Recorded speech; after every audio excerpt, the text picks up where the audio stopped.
What's up, guys? It's Scion, and I am back, and we have more award season going on. It's going to be the top ARPGs of 2016. Now, there are no winners or losers on this at all. It's really close. It's really, really close. I can't reemphasize that enough. Man, these games are pretty close overall. 1 and 2 is tied, in my opinion, because it there's a big of a flip-flop going on, but all of these games are awesome in my opinion. I would play all of them. I do play all of them, and you guys should actually try them out if you haven't already.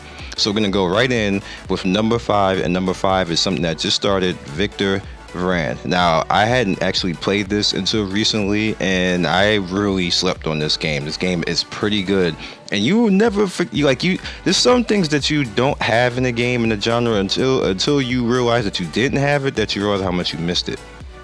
You can jump and have 3D motion in this game, and I did not realize how important that was until I actually played this game. And they actually set the game up, so to speak, that you can actually use jumping and jump off things and make attacks, and that made the game a whole lot different. The graphics are not the best out of everything up here. It probably is the worst out of all the games that I'm going to say. Even in the honorable mentions, it probably is the worst, but the gameplay and the skill system and just the feel of the game make up for it, so that's why it deserves 5 in my opinion. You should definitely try this one out.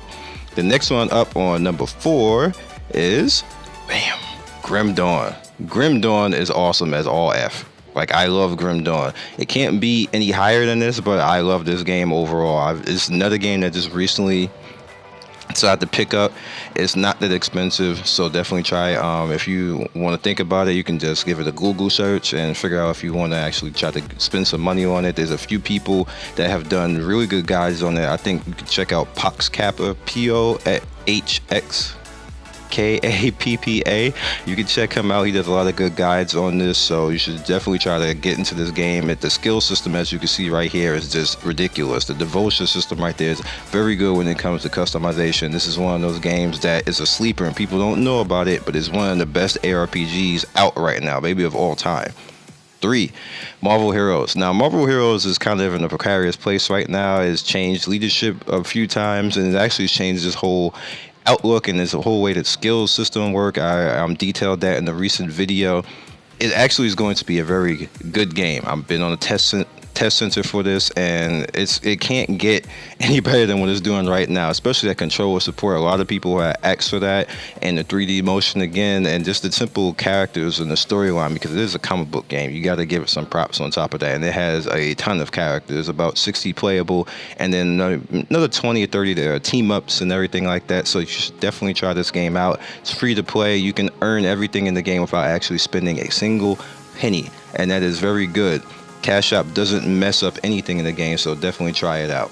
Number 2, Patb of Exile. Last year, I know people are going to be like, what the hell? But last year, Patb of Exile was number 1.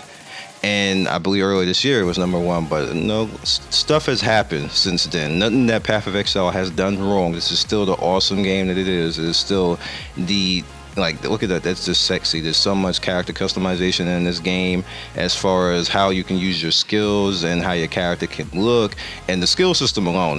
I wish games would go back to this. They're going away from this. Why can we not have freedom to put skills the way we want them? Even if it fails, as long as we still win, who cares? Companies aren't doing that anymore. This company is. You can pretty much make and do whatever you want to do with your skill system, and it is badass. I so appreciate this game for that. I so appreciate the fact that you can be so freestyle in this game, and you can just be yourself and win. There's so many characters. They even have a series of how they show people with builds and everything else. So definitely try this game out. It's worth it. It could be number 1, but I had to not talk about that for a little while because number 1 actually deserved to be back at number 1. Torchlight, Divillion, LOL, Borderlands, MU Legend, Lost Ark, and Lineage Eternal all get honorable mentions.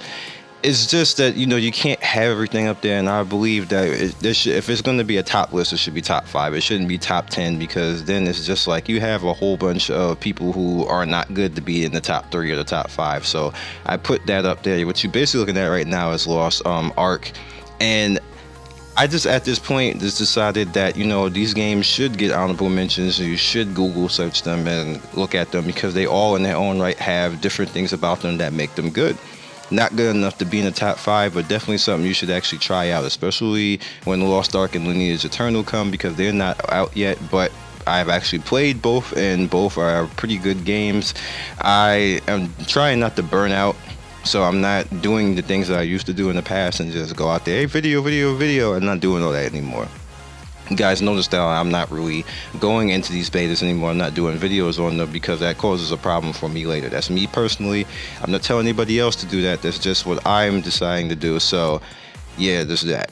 Now with that said, these get other games like L and Divillion and stuff like that. I'm not too sure they're gonna last. I'm giving them honorable mentions, and they are pretty solid games, but there's too many ARPGs, so they might not be around for much longer, even though I like them. I actually really like Divillion, but I don't really think that's gonna be around much longer. The same thing with Elite Lords of Alliance. I don't think that's gonna be around much longer either.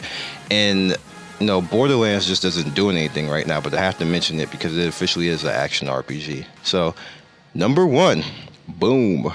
You had to know that this was going to happen.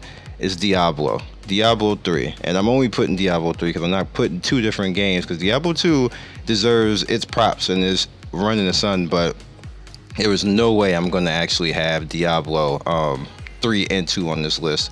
Diablo has come back. They have polished their game. They have done patch after patch and listened to people. After in the beginning they did not listen to people, which made everybody run away, and that's why Path of Exile was number 1 for so long. The reason why it took it back, because this is a heavily cinematic game, as you can see, and it's very polished and it's very like skill oriented. Skill came back to the game.